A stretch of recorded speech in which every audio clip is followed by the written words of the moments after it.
Isso vai ter um reflexo imediato na mobilidade urbana. São 450 milhões de reais de investimento, então isso é muito significativo na cidade do Rio de Janeiro. Foram 1.500 operários no pico da obra, então é emprego na veia, né? E uma obra que vai ter um reflexo enorme. Estão inaugurando hoje essa ligação da linha vermelha com a Ponte Rio-Niterói, mas no segundo semestre a gente vai inaugurar a Via Expressa Portuária, né? Então nós vamos ter uma ligação da Avenida Brasil, lá de Manguinhos até o Porto do Rio de Janeiro. E isso é fundamental. Nós vamos tirar o tráfego pesado do centro do Rio, das imediações aqui do centro, e levar direto esse tráfego de caminhões para o Porto do Rio. Então isso é extremamente relevante, impacta muito a mobilidade, então é extremamente importante. Por isso que esse empreendimento tem que ser celebrado, tem que ser comemorado.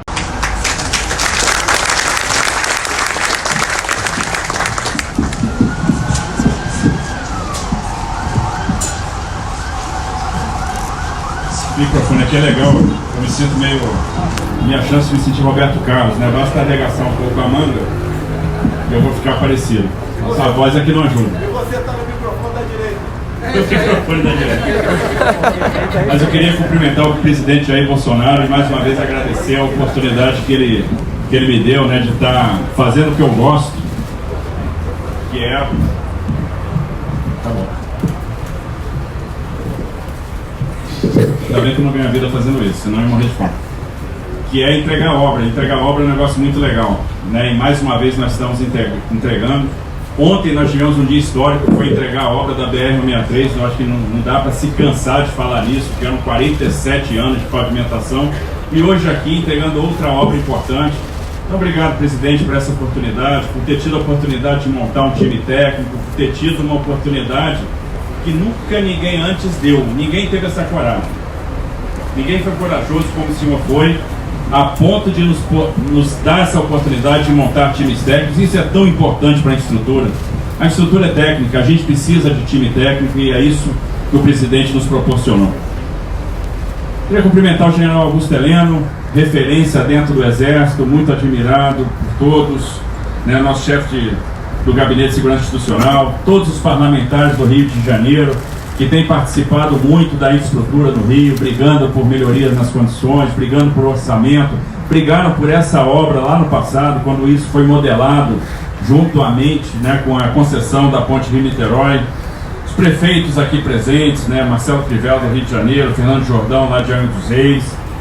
Cumprimentar e fazer a minha homenagem à agência reguladora, a NTT, né, na pessoa do seu diretor-geral, Mário Rodrigues, mas eu vejo aqui os outros diretores, os ex-diretores, né, que tiveram importância nisso também, né, Jorge Bastos, que deve estar feliz, emocionado com essa entrega.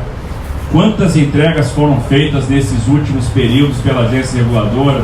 Podemos destacar o leilão da Ferrovia Norte-Sul, o êxito na prorrogação antecipada do contrato da Malha Paulista, o leilão da BR-364, 365, as obras das concessões sendo entregues, né? Nós vamos ter um leilão semana que vem, sexta-feira, que é o da BR-101 Santa Catarina, então a gente já começa o ano com o leilão, e isso é muito importante.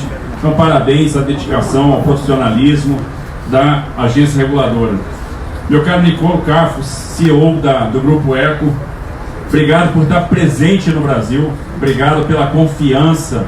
E observe, nós temos feito leilões bem-sucedidos porque o investidor está olhando para frente e está vendo que o Brasil está no caminho certo, é um país que está vocacionado para ser grande, que está fazendo o dever de casa, que está crescendo, com um ciclo de crescimento que se inicia lastreado em capital privado, e isso é expresso na participação nos leilões, é expresso no investimento que é realizado.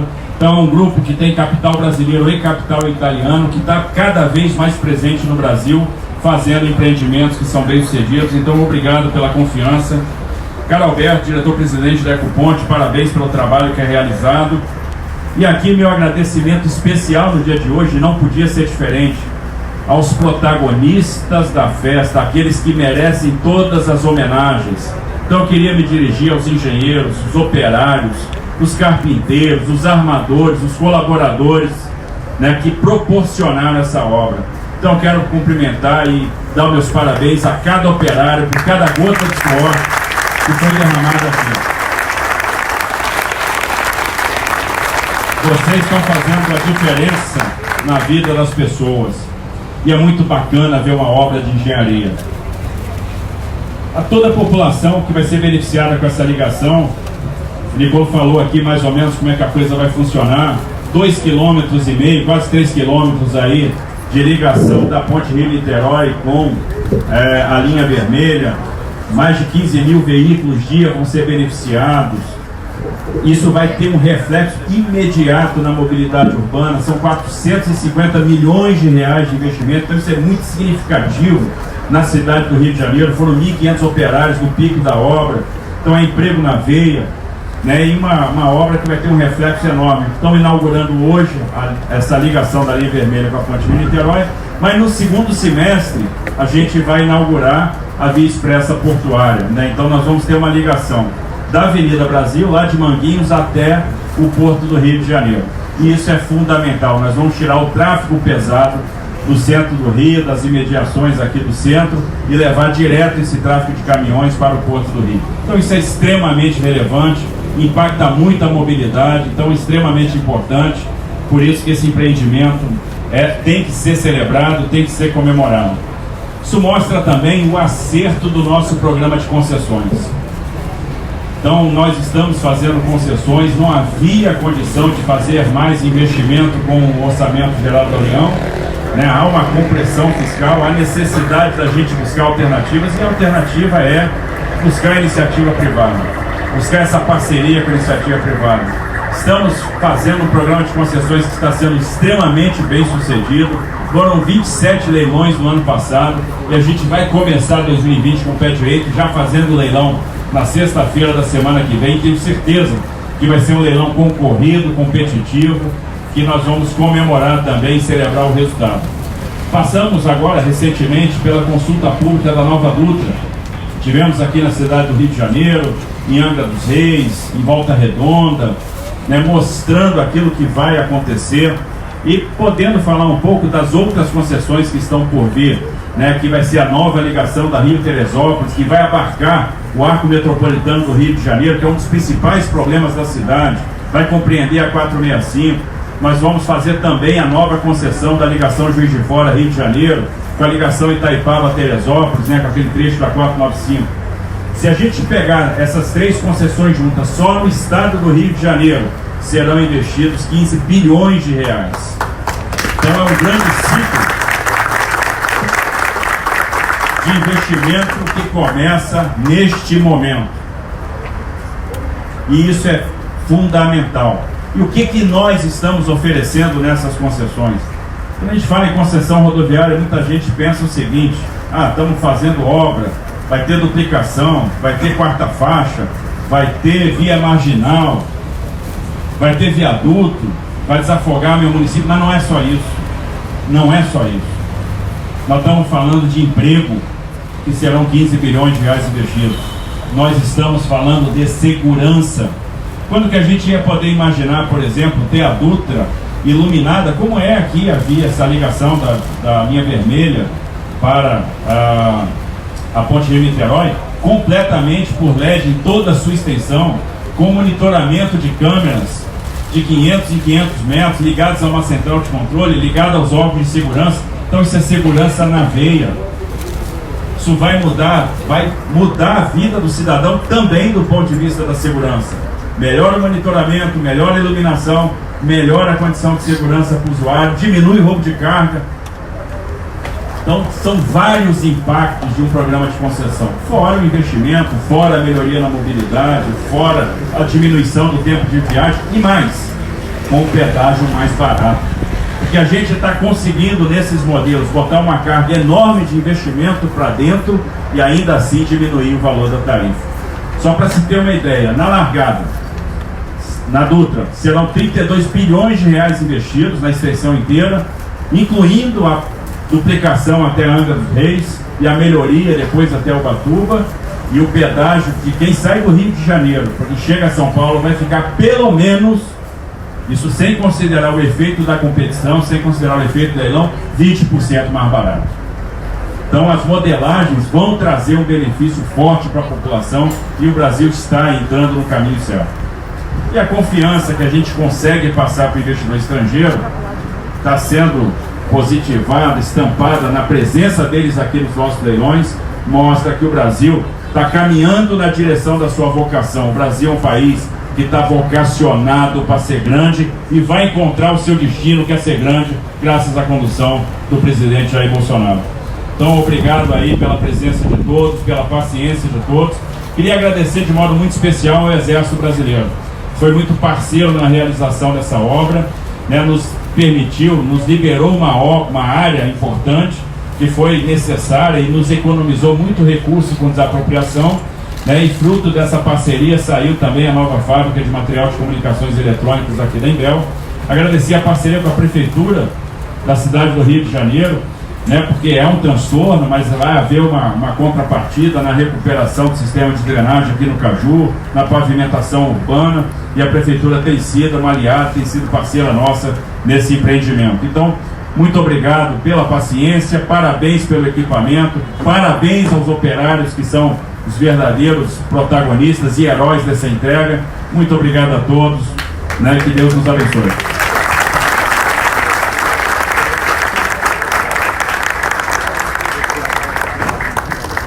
E convidamos a seguir o presidente da República, Jair Bolsonaro, e o ministro de Estado da Infraestrutura, Tarcísio Freitas, a descerrarem a placa alusiva à inauguração da alça de ligação Ponte Rio-Niterói, linha vermelha.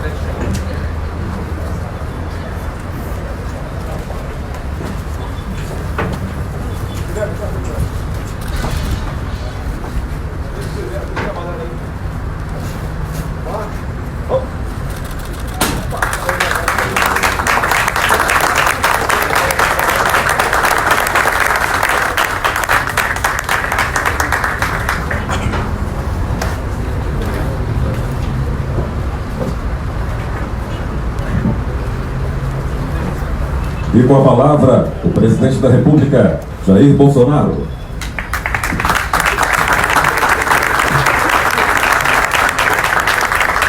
É sempre uma satisfação voltar aqui ao meu estado, ao estado de todos os brasileiros, o nosso Rio de Janeiro. Estou vendo muitos amigos aqui, muitos já nominados, mas queria, em nome talvez de um dos políticos mais antigos e mais fortes, que já foi ministro das cidades, já foi o menor aluno do Colégio Militar do Rio de Janeiro. Parabéns, é uma honra e satisfação tê-lo aqui. Falar alguma coisa. O Tarcísio esteve comigo ontem, foi eu que estive com ele, inaugurando o último trecho da BR-163, que vai ajudar em muito o escoamento de grãos em especial produzidos no norte do centro-oeste. Uma obra fantástica, que começou com o presidente Geisel e terminou com o artilheiro também, Jair Bolsonaro, no dia de ontem. Parabéns, Tarcísio. Lá sim, 100% a obra feita por 2 batalhões de engenharia do Exército. Parabéns, Tarcísio. Não convido o Tarcísio para casa de vocês. Quando sair de lá, ele pode asfaltar o quintal todo. Me permite?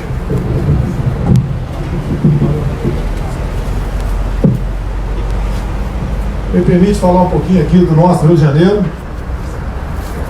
Essa ponte aqui foi um decreto de Costa e Silva, eleito de acordo com a Constituição de 67, presidente da República, que deu início.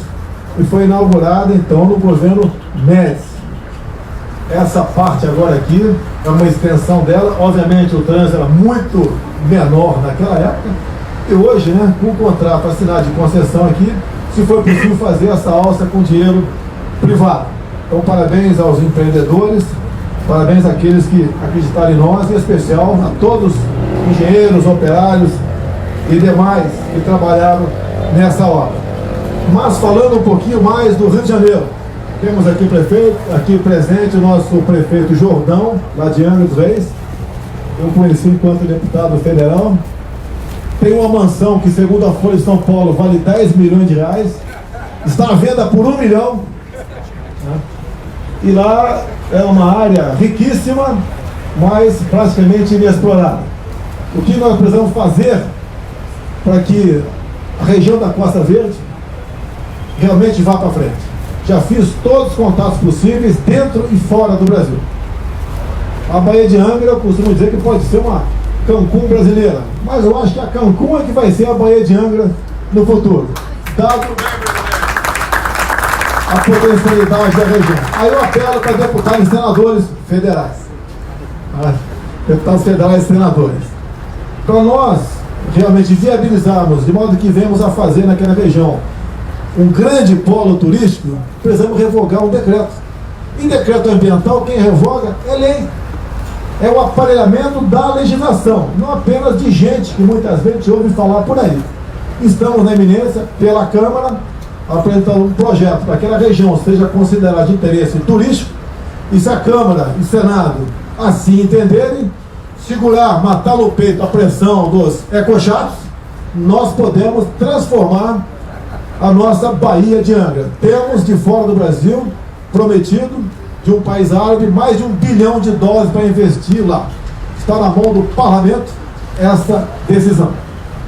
Continuando, a Dutra, que falou agora há pouco o Tarcísio aqui, e também indo na linha do Crivella, porque o pedágio lá na linha amarela é um valor astronômico, mas é um contrato, nós vamos honrar os contratos, mas quando se honra o contrato, muitas vezes quem paga a conta não é o presidente, quem paga a conta é o povo. Então, para evitar que problemas aconteçam no futuro, se bem que lá não tem nada a ver o governo federal, a Dutra vence esse ano, para o ano que vem, o prazo aí da sua concessão. E audiências públicas vêm sendo realizadas. Numa das audiências apareceu um grupo interessado na Dutra, uma excelente proposta, mas criaria mais uma praça de pedágio em Barra Mansa e outra em Guarulhos. Aí, conversando com o Tarcísio, essa não. Ou então me dá para mim essa hora. Certo? Dá para mim. Sei que eu não tenho condições financeiras nem nada para fazer. Então é uma pena força de expressão. Então, resolvemos que um novo tipo de discussão tinha que ser botado em prática. E eu tenho conversado com o Tarcísio, porque os pedágios muitas vezes não, quase todos extrapolam aquilo que poderia ser o razoável para pagar. E no contrato tem reajuste anual de acordo com o IPC. Então eu tenho conversado com o Tarcísio, se pode botar no contrato, o reajuste é feito sim, mas quem sabe, né? 90% de IPCA, ou 95%, ou 80% de IPCA. Porque o salário não acompanha a inflação. Então nós devemos pensar a médio e longo prazo, não apenas a curto prazo. A curto prazo pode ser uma boa proposta, a longo prazo, não. Então essas preocupações todas nós temos, estamos tendo sucesso. Obviamente quem conduz basicamente tudo isso é o Tarcísio. Muitas vezes isso passa pelas agências, tem deputado federal aqui mais antigo, sabe o que representa as agências, né, para o bem ou para o mal, o que representam as agências. Por isso nós temos a preocupação de indicar bons nomes para integrar essas agências. Mas não é fácil a sua aprovação no Senado. Então temos lutado contra isso, porque muitas vezes o empresário, quando quer investir, ele vê qual é a composição da respectiva agência. E se não tiver pessoas gabaritadas lá, como nós sabemos que há pouco o governador quis botar numa agência dele aqui um energúmeno, né? Não dá certo. Não dá certo. Todos nós perdemos com isso. E a agência passa a desempenhar outra função que não aquela. E tem agência que é tão ou mais poderosa que um ministério. Coisa que o povo não sabe. Porque, obviamente, como é um interesse muito mais político do que técnico, isso é escondido. Eu espero que a imprensa comece a mostrar as agências, para exatamente fazer com que a população entenda como o Brasil, como o destino do Brasil é conduzido. Nem sempre, né, é apenas o presidente e seus ministros. Passa por agências que são autônomas, que têm mandatos, inclusive. A Anvisa, por exemplo, indicamos uma pessoa para a Anvisa apenas durante os 13 meses de mandato. Foi o que segurou, dentro da Anvisa, basicamente, a não comercialização da maconha, que estavam usando a Anvisa, uma causa que é justa, o tocante ao canabidiol para quem precisa, tá? Mas estava sendo conduzida para outros fins. Essa pessoa indicada por nós teve voz ativa e conseguiu ali, as duras penas, com muitas reuniões, convencer que aquela amplitude toda para a questão da, vamos falar o termo certo, né? Maconha, não devia ser tratado daquela maneira. Assim sendo, teria muito o que falar aqui. Eu queria elogiar o Roberto Marinho, né?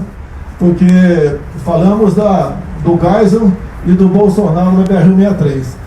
Aqui, nós estamos falando de Costa e Silva, que começou a ponte, e foi inaugurado com Médici. Ambos eleitos democraticamente, de acordo com a Constituição de 1967. E no editorial de capa de Roberto Marinho, publicado no Globo, de 7 de outubro de 1984, ele fala ali nas realizações do governo militar, ou dos presidentes militares.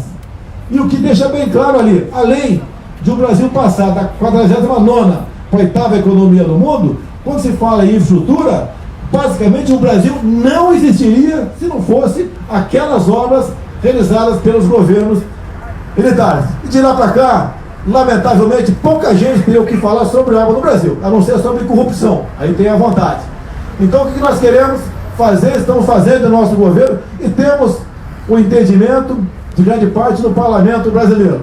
Indicar pessoas técnicas, comprometidas realmente com a coisa pública e com o desenvolvimento do seu país. E mais ainda, a obra de ontem, bem como a de hoje, não foi nosso governo, mas nós priorizamos entregar obras que já estavam em andamento. Nós não queremos novas obras, novas licitações. Tá? Queremos é fazer as antigas e entregar para a população. Afinal de contas, o que já foi gasto, né? Aqui eu sei que eles é privado, mas essas outras obras, dinheiro público, tem que ser tratado com o devido respeito. Assim sendo, é um governo nosso que procura com muito sacrifício, porque o nosso orçamento não nos contempla naquilo que nós gostaríamos de ter, mas procuramos fazer o melhor de nós para todos do Brasil. Então aqui é um motivo de satisfação, honra estar aqui inaugurando essa obra da iniciativa privada, mas uma ponte começou lá atrás no governo Costa e Silva. Muito obrigado a todos e até uma próxima inauguração, se Deus quiser.